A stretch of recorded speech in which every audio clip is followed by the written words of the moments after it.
Welcome back to my channel. तो चलिए कहानी की शुरुआत करते हैं। लाल सिंह बैंक के कर्मचारी थे। वह भूत प्रेत जैसे आत्माओं का बहुत मजाक उड़ाते थे। वो कहते थे कि शैतानी शक्तियों जैसी कोई चीज़ नहीं होती और वह चाहे रात हो या दिन, जंगल हो या श्मशान हो या फिर कोई कब्रिस्तान हो, वो जानबूझकर वहाँ पर घूमते रहते थे और बोलते थे कि देखो, अगर कोई आत्मा होती तो हमको परेशान ज़रूर करती। चाहे साधु हो या फिर मौलवी हो, उन लोगों की बातों का बहुत मजाक उड़ाते थे और उन्हें अभी तक कुछ नहीं हुआ था। एक दिन वो दोपहर के समय अकेले बैंक जा रहे थे। तभी उनको एक चौराहे पर नींबू, पेड़ा, फूल और लाल कपड़ा रखा हुआ दिखाई दिया और वह सोच में पड़ गए कि दोपहर में यहाँ पर ये सब सामान किसने चढ़ाया है। और वह मस्ती के मूड में साइकिल से नीचे उतरे और हल्दी बने हुए घेर के अंदर से नींबू, लाल कपड़ा और मिठाई भी उठा ली और साइकिल पर बैठकर हंसते हुए बैंक की ओर चले गए। वहां पहुंचकर काम करने में व्यस्त हो गए। तभी उन्हें भूख लगी और वह नाश्ता मांगकर खाने लगे और उनको याद आया कि मेरे पास नींबू मिठाई भी रखी हुई है। तो उन्होंने उसे भी खा लिया और जो लाल कपड़ा उठाया था उससे अपना हाथ मुंह पोंछकर कूड़े में फेंक दिया और उनको कुछ भी नहीं हुआ। जैसे जैसे दिन ढलने लगा, रात होने लगी, वैसे उनका सिर भारी होने लगा और वह घर आ गए।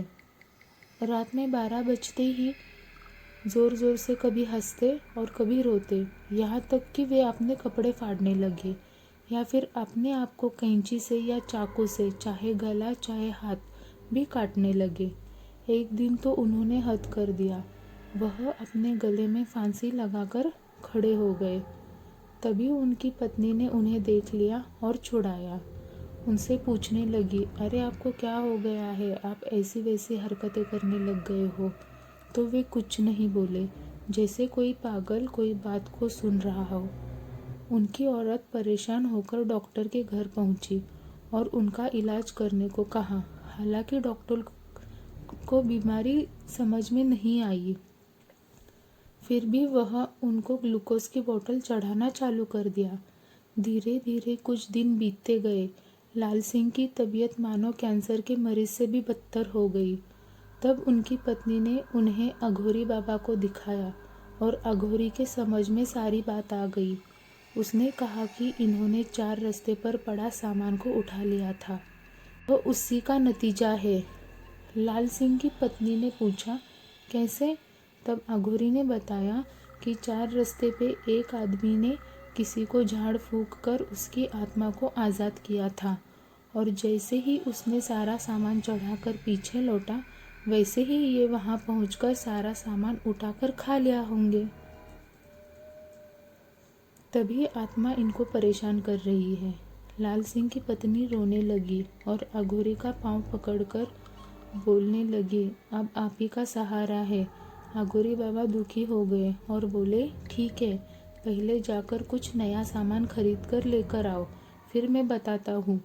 पत्नी ने पूछा, क्या लाऊं? फिर अघोरी ने बोला, जैसे नींबू, 1.25 किलो मिठाई, 1.25 मीटर लाल कपड़ा और एक फूलों का हार लेकर आओ और यह सब अपने पति के हाथों झूठा करवाकर हमें दे दो, तब हम देखते हैं कि हम इसका क्या कर सकते हैं। जैसे अघोरी ने बताया वैसे ही पत्नी ने किया। अघोरी ने पूजा पाठ संपन्न करने के बाद 1 लोटा पानी लाल सिंह के चारों तरफ घुमाकर पी लिया और चले गए। लाल सिंह दिन प्रतिदिन ठीक होने लगे और उनको कुछ भी नहीं याद आया और वह एकदम स्वस्थ हो गए और अपने बैंक में काम करने फिर से चालू कर दिया। ऐसी ही और कहानी के लिए लाइक, शेयर एंड सब्सक्राइब ज़रूर करें। धन्यवाद।